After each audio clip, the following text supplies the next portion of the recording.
When I first started thinking about this video, I realized that asthma is going to be hard to talk about because so many people have it. Everybody knows at least a little bit about it. So it might be hard to get really to the bottom of what really is asthma. So to do this, let's go all the way back from the beginning. Let's just start by talking about the lungs and what they look like and what they do. So we have here your big trachea, and they branch off into your left and right bronchi. Those are the two main stems of the lungs. And from there, they keep branching off like branches on a tree, and they get smaller and smaller. There are countless levels. I'm going to just try to draw a few levels here for us.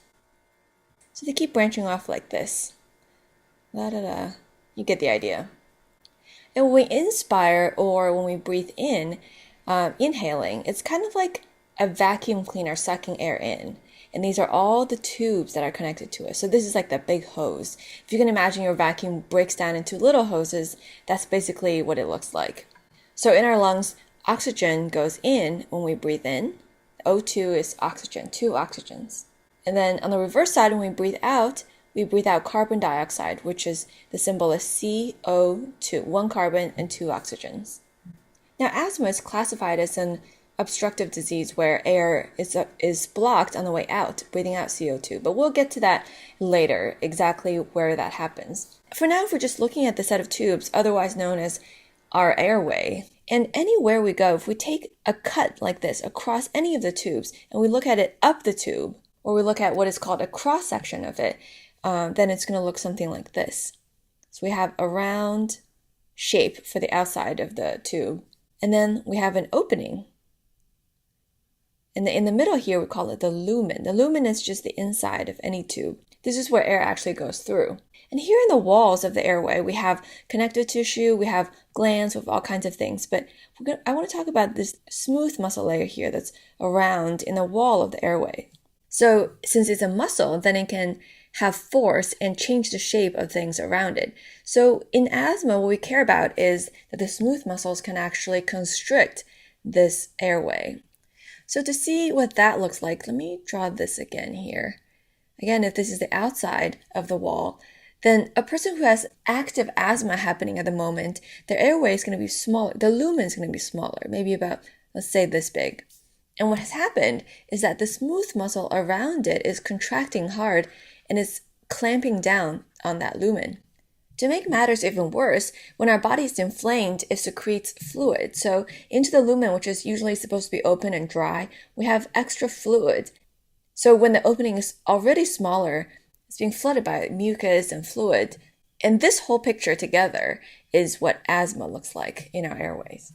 Now, I just showed you one tube here because we cut it once through here. But imagine this process is happening in all these vacuum tubes, all these little levels. So the air is really having trouble moving. Actually, if you can imagine a vacuum, let me just draw one here. This is the very primitive model of our vacuum. And if you can imagine that this machine has a lot of power sucking air in, but when it's coming out, it's a passive process. So there's no power pushing the air out. So even though this constriction here will make it harder to suck air in, but at least it has a motor behind it, as opposed to when the air is coming out, it just has to passively leave through the smaller straws. So that makes it harder on the exhale. We'll come back to what that sounds like when you listen with a stethoscope. But first, let's talk about what causes this process. Why would your airway suddenly clamp down like that? Why would our body allow it, and what triggers it?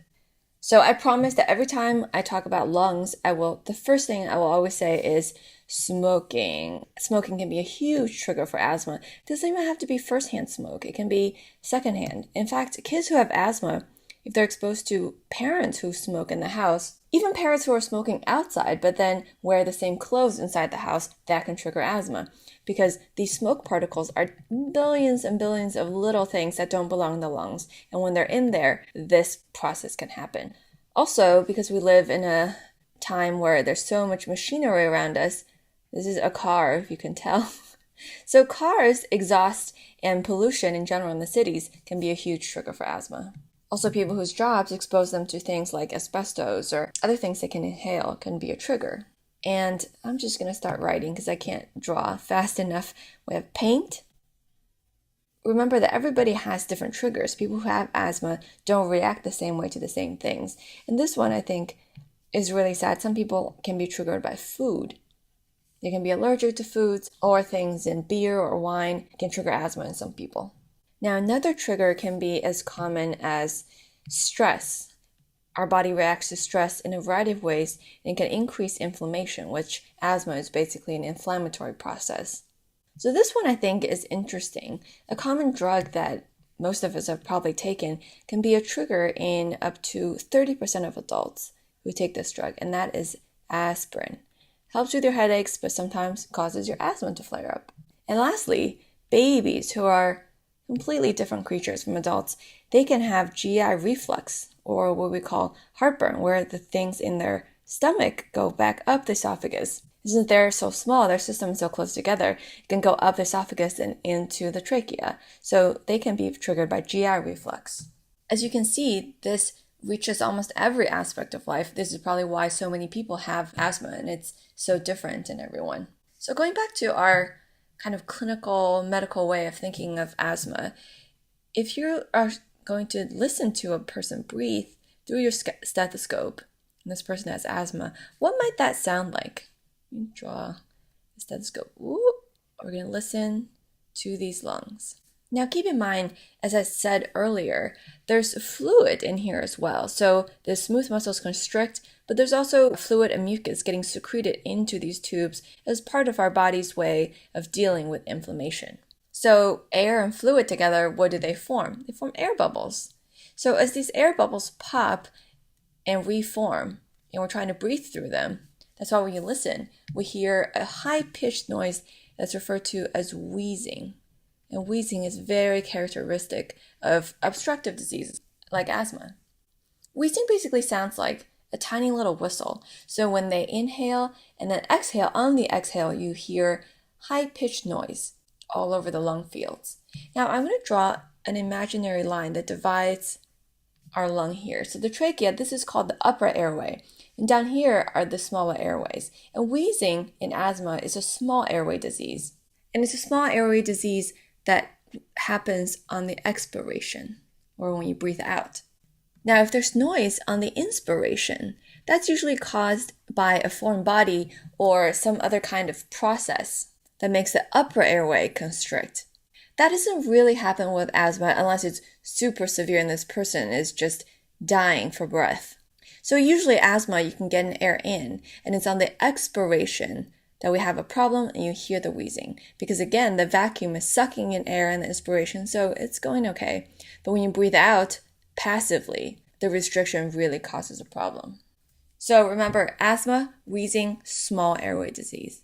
Now this next part, I don't have asthma, so I always feel like I'm not such a good judge on what it really feels like to have asthma.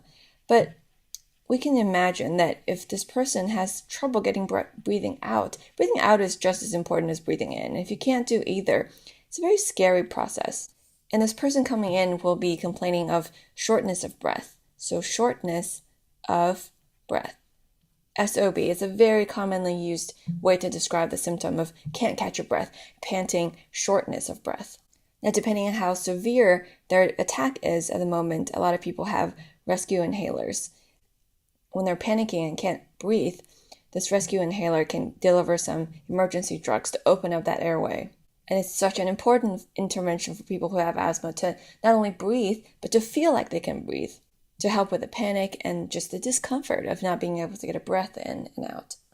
Now, lastly, I just want to mention that asthma, just from observation, seems to be related to two other diseases. There's asthma, there's eczema, which is a disease of the skin. You have excessively dry patches of skin that, again, flares up.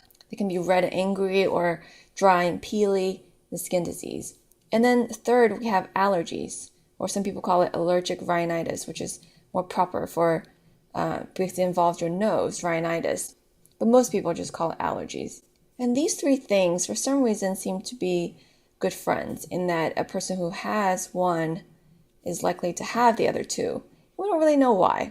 We're still studying why that relationship exists, but it does, especially in children. So this, in a nutshell, from 1,000 miles above, is what asthma looks like and what it is.